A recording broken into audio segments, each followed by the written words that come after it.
Okay, I just saw Sucker Punch last night, and I guess I have to give my review it. Sucker Punch, I know has gotten some negative reviews. When I looked on the website, it's Wikipedia. It mentioned that it got negative reviews, and most of the complaints came from its confusingness and that it's kind of generic or something like that. And in my own opinion, based on what I saw, I can see where people might not like the movie, but in my own honest opinion, I don't know. I actually like Sucker Punch. Honestly, and um, this isn't because I don't. I tend to go away from the majority opinion. I honestly do like this movie because it's at least like when people say it's generic. I don't know. For me, it's kind of, I wouldn't really say revolutionary, but it's kind of, it tries to do something different. Okay, basically what Sucker Punch is it's a story about this girl her stepdad, she he killed her mother, and now because he wants the fortune, and it turns out the fortune went to the daughters. So in like this very actually intense scene, in opening scene, there's a song playing. What's that song? It was a cover version of Sweet Dreams, I think. And while the song's playing, the you see the stepdad attempting to kill Emily Browning and her sister. And what happens during this scene is Emily Browning manages to escape, and she tries to kill the stepdad, but she misses and accidentally kills her sister because she's a little kid at this time. Actually, I don't think she misses and hits the sister. It looks like she hits a light bulb and the shards hit the sister. I think that's what happened. So she doesn't kill the stepdad because she can't find it in her to pull the trigger again. So the stepdad takes her to a mental hospital and checks her in, and from that point on, actually, the stepdad story doesn't it's not part of the story anymore. Now that she's in the mental hospital, it's about her in the mental hospital. So you're in this really negative situation where the Emily Browning is like getting used to being in a mental hospital. Like she's meeting the mental patients, and there's a teacher who does like these experiments to try to snap them out of their psychotic state by like putting them in a stage setting and having them react to music. And there's also the head of the mental hospital who is actually the real main villain, because he the he decides to to order a lobotomy on Emily Browning because the stepdad paid him for the lobotomy. So what happens is probably one of the weirdest things I've seen in films ever.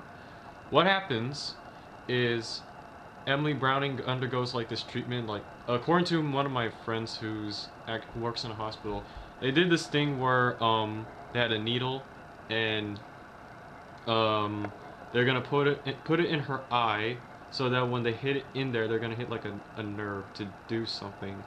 Like they're not actually trying to like cut the eye or anything. They're trying to like stimulate a nerve. That's what he said. Like this scene transitions into the dream world. Before it even hits it, like it switches into this. What was it? A brothel.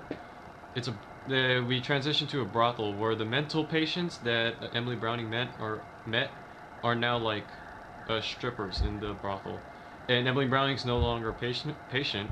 She's actually an orphan who got adopted by the manager of the brothel, who's actually the head of the mental asylum, the corrupt mental asylum. doctor, and the doctor who was doing the what was it? The doctor who was doing the weird treatments with the music, she's now the dancer's instructor.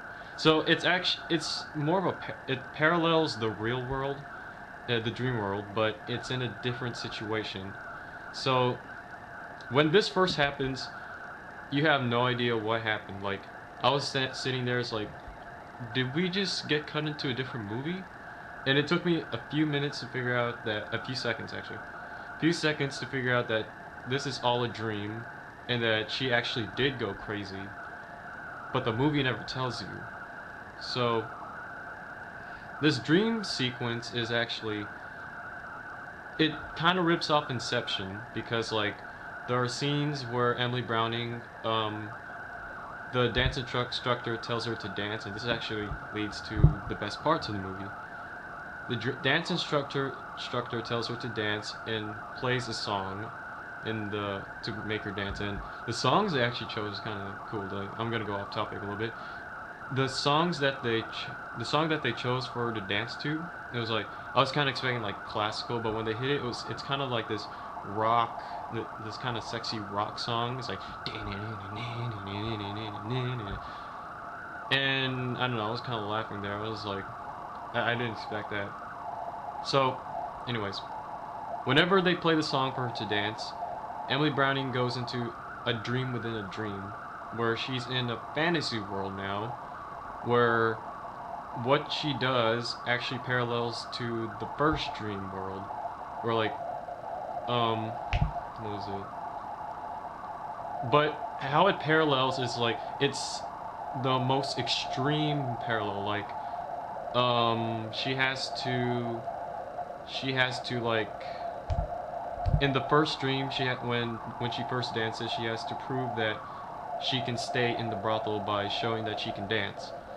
In the dream within a dream, it's her defending herself against huge rocks, huge samurai made of rock.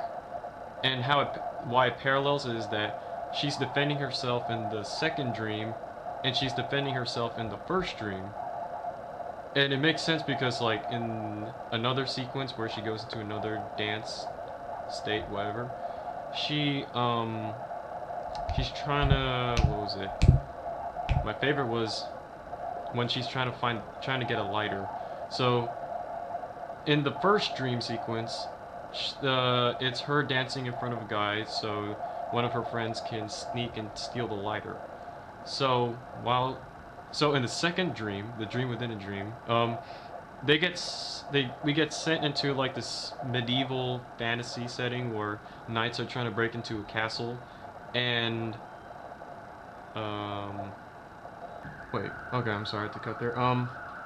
So, oh yeah, we get sucked into a medieval setting where it's knights trying to invade a castle, and they're in a plane circling around trying to breach into it. And what they're trying to find is a dragon whose the insides of the dragon have crystals that would make the greatest fire they can ever imagine. So greatest fire, it equals lighter. You know, it makes sense. So so whenever we go into the second dream sequence, that's when, like, you know, all the action you see in the trailers happens, like the World War I setting where they're zombie soldiers, and they have to get a map, because in the first dream they have to get a map. And whenever they do get the item in the second dream, we go back into the first dream sequence, and it just shows like the end of the dance. Like, you don't actually get to see Emily Brownie dance. And it's actually kind of funny. I'm gonna go off topic again, because when she does the dance, she kind of looks depressed, and she sways side to side, and that's all you see of the dance. So as the audience, it's up to you to imagine what the dance looks like. And according to the people in the movie, what she does in the dance is a lot of grinding and moaning sounds. Okay, I don't know, for me, when I was watching it, I was thinking that she was doing the smanging. That's honestly, like, it's probably gonna appear on the screen. Like I was imagining her doing this dance. Like I don't know, it was kind of funny. So now, addressing the critics of this movie, what they said was that it was confusing and it didn't really make sense and it was kind of stupid. But you know, if the movie can make its weird quirks make sense, like it can all manage to put it all together, I don't see really a problem. Because like, okay, taking Inception, if you didn't get Inception, you probably said that movie sucked. So if you do get the movie, you're not you obviously are gonna say you liked it. But um I don't know, a lot of people for some reason did not get this movie. And to me, what this movie is, it's just like, it's imagination, alright?